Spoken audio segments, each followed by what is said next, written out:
Hey there, Math 2403. Welcome back. Continuing on with Unit 2. This is the fourth and final video of Unit 2.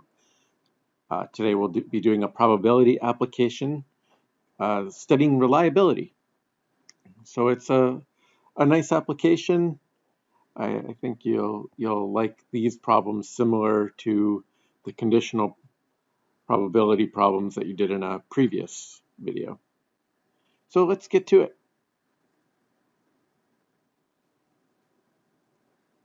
So, reliability. Reliability we'll define as the probability that a product will function at least a certain period of time. And we'll look at various ways of configuring items. We'll draw their component diagrams, and we'll try to figure out the probability that they will survive. Or we might even consider their probability of not lasting a certain period of time and define that as their unreliability.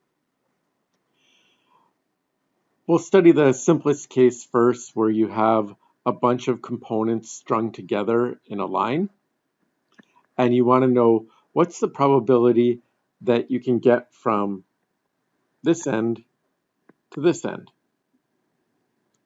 And in order for that to be achieved, each component along the way needs to be reliable. The interesting thing about being in series like this is that it will fail if any part of it fails. So it's really only as good as its weakest link. Back in the old days, we used to see like Christmas lights were in a string, and if one light bulb burnt out, the entire string was out. So it's not a great design. So we've since improved that so that if one goes out, the whole thing doesn't go out. But that is a property of components listed in series. I put some notation here. I labeled each piece of it, say A1, A2, A3, up to AN. Just to have some notation. I'll then define the reliability. They don't all have to be equally good. In my light bulb example, light bulb 1 is probably just as good as light bulb 2, as 3, as 4, as 5, for example. But you don't have to have the same reliability for each component. So I'll define each reliability as Ri. So component 1 here would have, I define its reliability as R1 and then R2 up to Rn.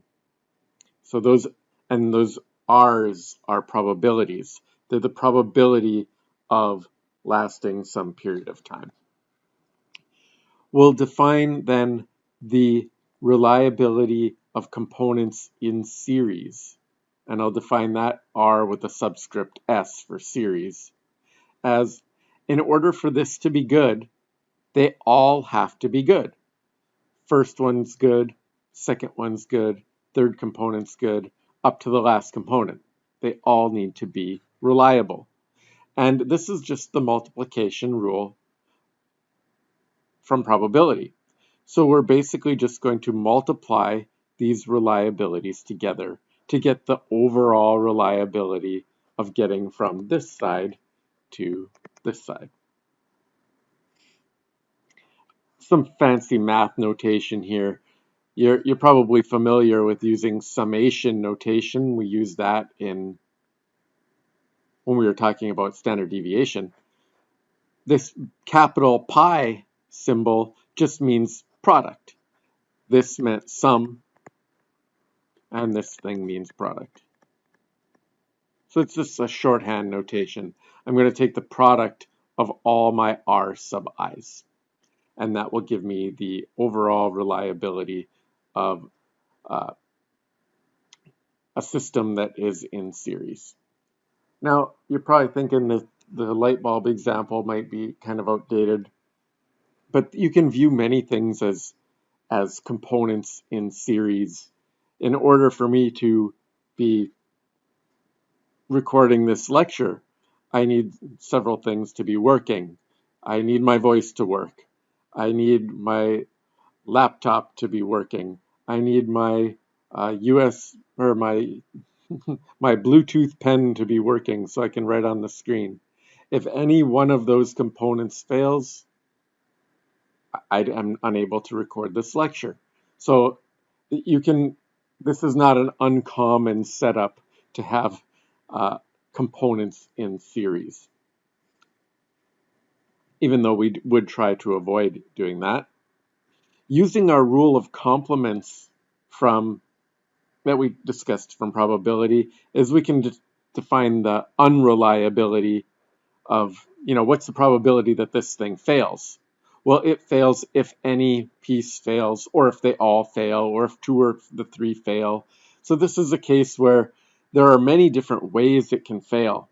So rather than try to calculate the probability of this failing, I would probably calculate the probability of it succeeding and then doing the complement, so 1 minus. So when you have components in series, always be optimistic and find the probability that it's reliable. And if you need the probability of it failing, just use the complement rather than trying to figure out all the different ways that it can fail and adding them together, because there'd be many ways, particularly if there are a whole bunch of components. Here's a little example. We have this wall. It's being held up by 4 pillars, and they're labeled 1, 2, 3, and 4. And we know the probabilities of these pillars failing during a certain magnitude earthquake. So if we have a 6.0 magnitude earthquake, the probability that pillar 1 would fail is 0.01. So we know the failure of pillar 1 is 0.01. And we know the failure of pillar 2 is given there as 0.05. Failure of pillar 3 is 0.01. You can see it looks nice, good shape here. But then pillar 4, you can tell, doesn't look as solid. The chance that it will fail during that magnitude 6 earthquake is, say, 10%. Our goal here is to determine the reliability of this wall during an earthquake that's 6.0 magnitude. And this is set up in such a way that if any of the pillars fail, the entire wall collapses. So though it's so heavy above here that it requires all 4 in order to keep it standing. So if any one fails, it fails. So that puts this into that concept of it being a series. So we are looking for the reliability in series for this system. We determined that that was the product of all of the individual reliabilities. And in this case, we have 4 pillars, so our products will range from 1 up to 4. So we'll take R1 and multiply it by R2 and multiply it by R3 and then multiply that by R4. In order for this wall to stand, all 4 have to be good. Good and good and good and good. And when we say the word and, we know to multiply. Now, I probably should have mentioned this earlier, in that this is assuming that the pillars are independent, so that the failure of one doesn't necessarily cause the failure of another one in some way, which may not be entirely true in a lot of cases. But if I don't know the relationships, it would be hard to estimate those conditional probabilities. So usually we have to go with this assumption of independence in order to come up with an estimate of this probability. To get these R's, I just have to do 1 minus my failures. So the reliability of pillar 1 is just 1 minus the probability it fails. So there's a 99% chance that pillar 1 survives a magnitude 6 earthquake. And we'll do that for the rest of these. Reliability of pillar 2 is 95%. The reliability of pillar 3 is 99%. And then that pillar 4 isn't very reliable. It's only 90% reliable. I know that my answer can't be better than 90% because that's its weakest link. Let's determine this probability. Let's multiply these together. So we get 99 for pillar 1, 95 for pillar 2, 99 for pillar 3, and 90 for pillar 4. Multiplying these together, we get a respectable reliability for the whole thing of 0.8379. I'll keep going. 855. Roughly 84% chance that this wall will survive magnitude 6 earthquake, assuming that these probabilities are estimated correctly. So that's the series view of things. We can move on to components that are in parallel. So here's the basic diagram for parallel. I need to get from, point E to point F, and as long as some path is available to me, I can get there. It doesn't require all of them to work. I only need one component to be working in order to complete my task. So there's basically redundancy built into the system. If any part of it fails, some other part can do it instead. Again, we're going to assume that they're independent of one another, which isn't always the case. Like if this piece fails, it puts maybe more stress on the other pieces, and then they're more likely to fail. But again, it's really hard to estimate that. So for an introduction to this, we'll just assume that each component is independent. In parallel, the only way you fail is if they all fail. But there are many ways of being successful. These two paths could both be okay. Or maybe just the last path is okay. Or all three paths are okay. So it's hard to calculate these directly from a positive point of view. It's easier to solve parallel questions kind of pessimistically, where you try to find the probability that it fails. So it fails only if they all fail. So my notation that's similar to what I was using in the series case, I'm doing F for failure, P for parallel. The probability of failing in parallel is just the product of all of them failing. Component 1 fails, component 2 fails, component 3 fails, up to component n. They all have to fail in order to fail. And then, if you do want to be optimistic, just do 1 minus your failing to get your reliability in parallel. So this notation makes this look scarier than it actually is. The key thing to remember is when your components are in series, be optimistic. They all must be successful to be successful. When your components are in parallel, be pessimistic and figure out when they all fail. Let's go back to our wall example. I have the same wall, still 4 pillars, labeled 1, 2, 3, 4. And the reliabilities are still the same, and the failures are still the same. Remember, failure of 1 is 1%. Failure of wall 2 is still 5%. Failure of wall 3 was still 1%, and the failure of wall, or pillar 4, I keep saying wall, it should be pillar, is the bad one. It was 10% chance of failing.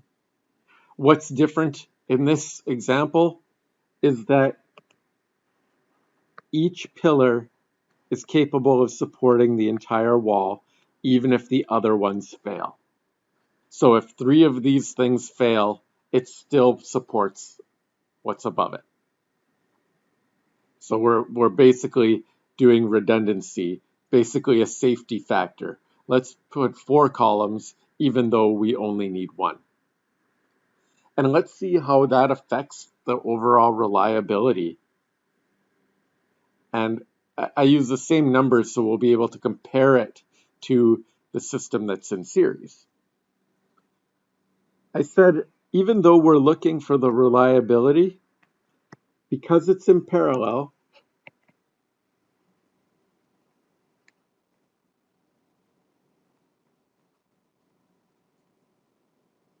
if we were going to draw this thing, you have pillar 1, pillar 2, pillar 3, and pillar 4. It looks something like this in, the abstract. The wall is up here, and it's still up on this side.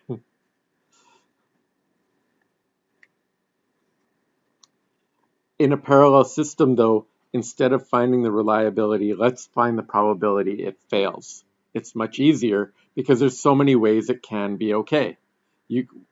Component pillar 2 can be okay. Pillar 3 could be okay. Pillar 3 and 4 could be okay. Pillar 1 and 2 could be okay. Pillar 1, 2, 3, and 4 could be okay. You could calculate all those probabilities and add them up.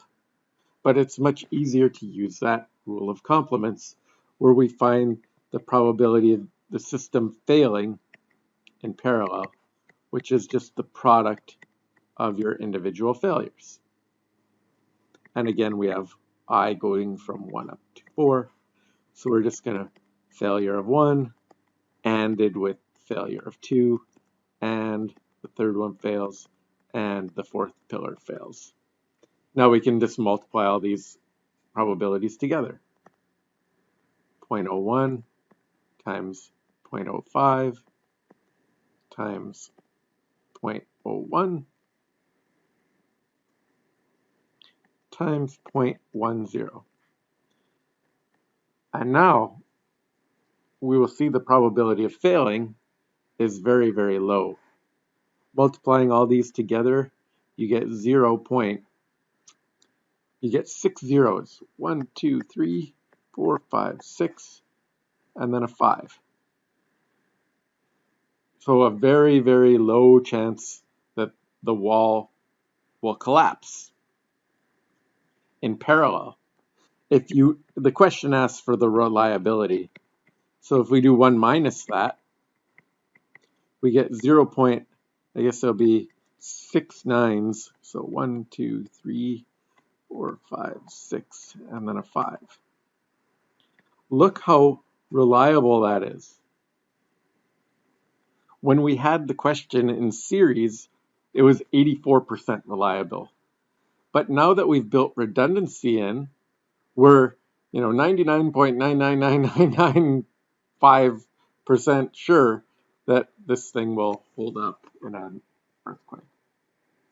Parallel is a really powerful tool.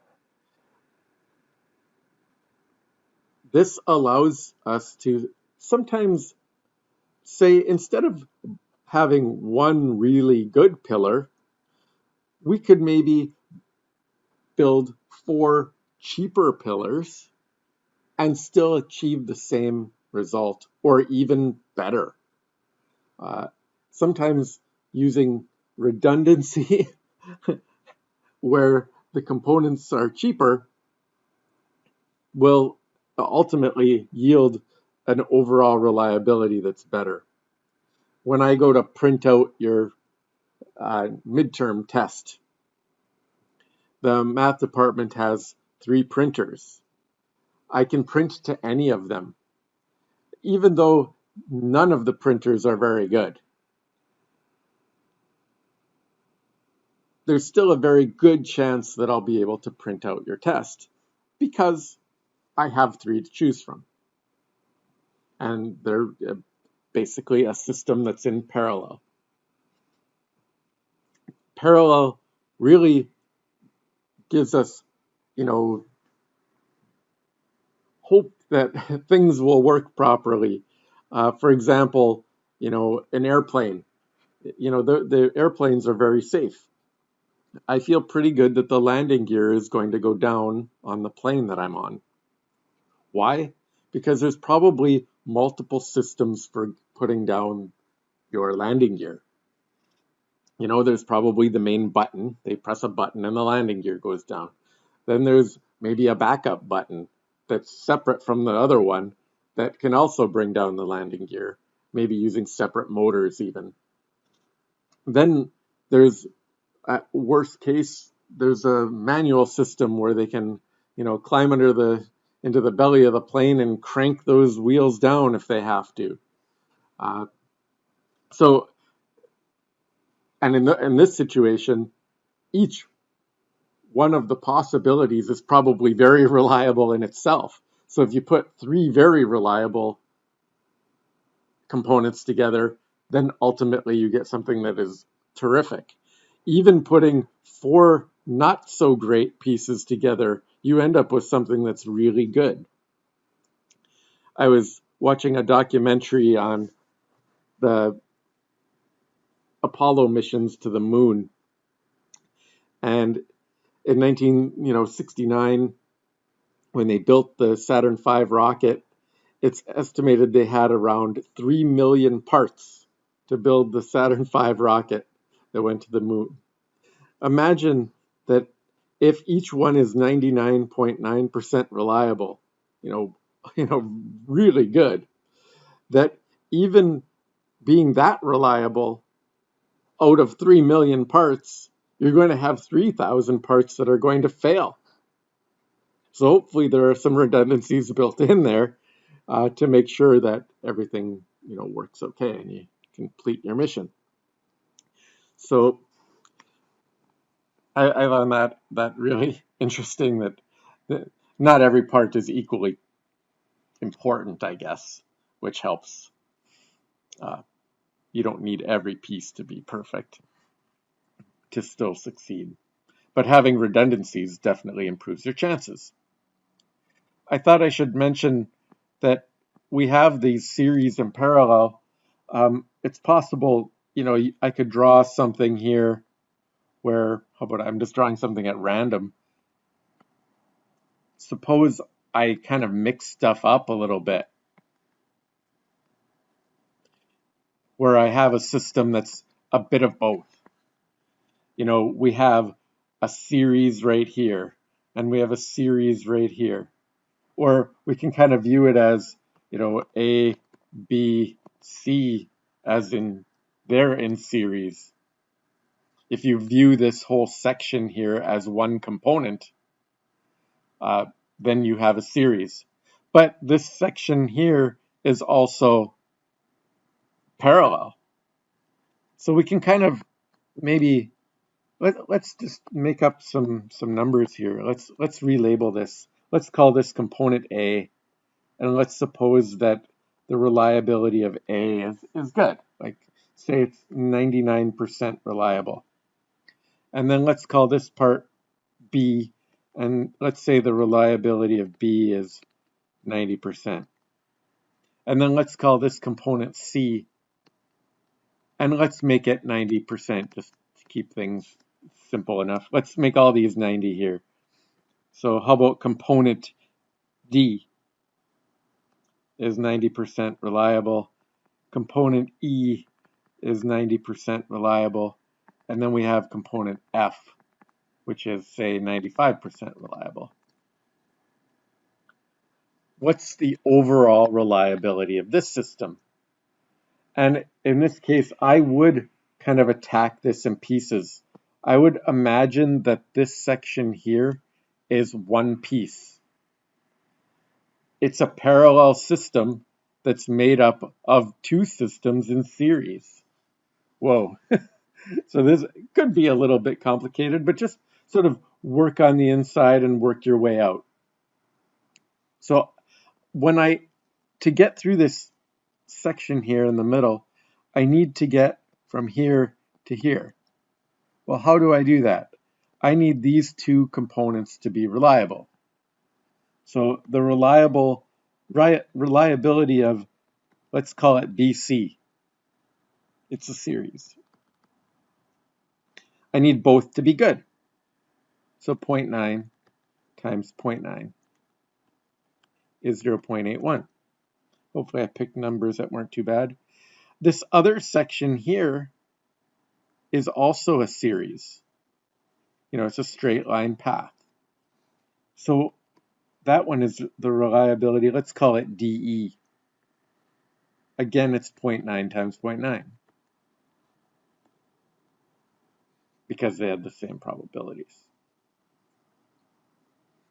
Now we have the two pieces. Basically, we now have a system like this, where you have X and you have Y. And we figured out the reliability of X and the reliability of Y. They were our BC and our DE.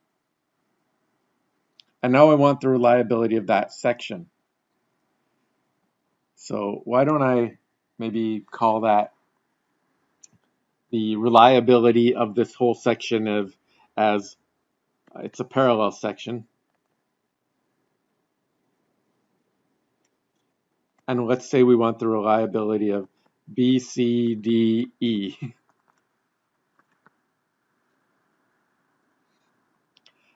That's in parallel. So I need this path to work or that path to work or both paths to work. But it's easier to do the complement. So we can do 1 minus the failure of BCDE.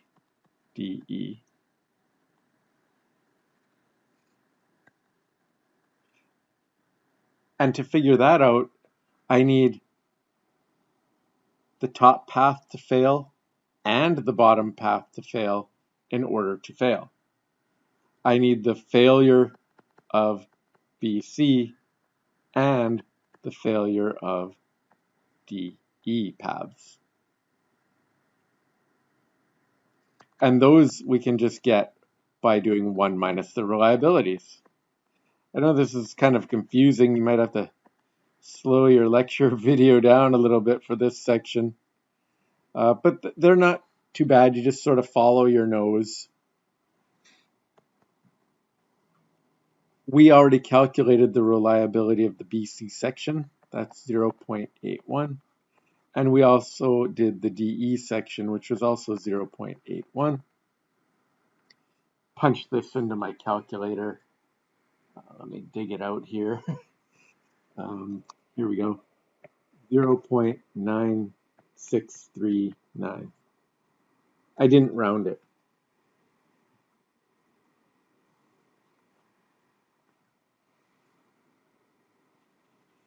Now we're really set. Basically, we've taken this thing and we have the first part, we have the second part, and we have the last part. And we know the reliability of that parallel section, that reliability of BCDE is 0.9639. We can now view it as just one part. What are the chances of getting through this middle section? It was complicated, but we did it. And we already knew the reliability of this part was 99%, and the last part was, what was it, letter F? I think it was 95%. And because this is in series, let's just say the reliability of the total, or the whole system, is I need the first part to be good, I need that middle section to be good, and I need the last part to be good.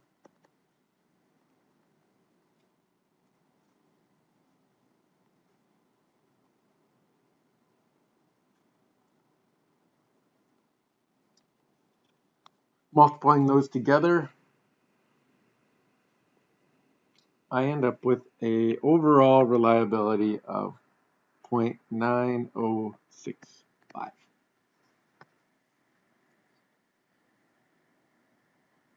But better than its weakest part because the weak parts were actually in the parallel sections. And in parallel, you can be better than your weakest part. So that's the power of the parallel sections. I really like sort of sorting through these sorts of problems. Basically, there aren't too many variations on the diagram. We did one this was a pretty complicated one. It had series inside of parallel and parallel inside of series. So if you're able to attack a complicated problem like this, you definitely can handle this stuff. Now, if we had more time, we would investigate this whole concept of reliability further, where we would add a time element. What's the reliability of some device lasting more than a certain number of hours? What's the probability that my car will last longer than 9 years? Or, what's the probability that my laptop will survive more than 7 years? And the calculation involved in that becomes more involved as we have to know the distribution of the failures, which generally comes down to it. They become calculus problems. So we're going to, for now, just talk about instantaneous failures. What are the chances that this wall failed at this instant when we had this earthquake? But that's it for now, I think. This is a nice application of probability. Hope you enjoyed it. There was really nothing new in it. We basically just applied the multiplication rule. We talked about things being independent, and we used rule of complements.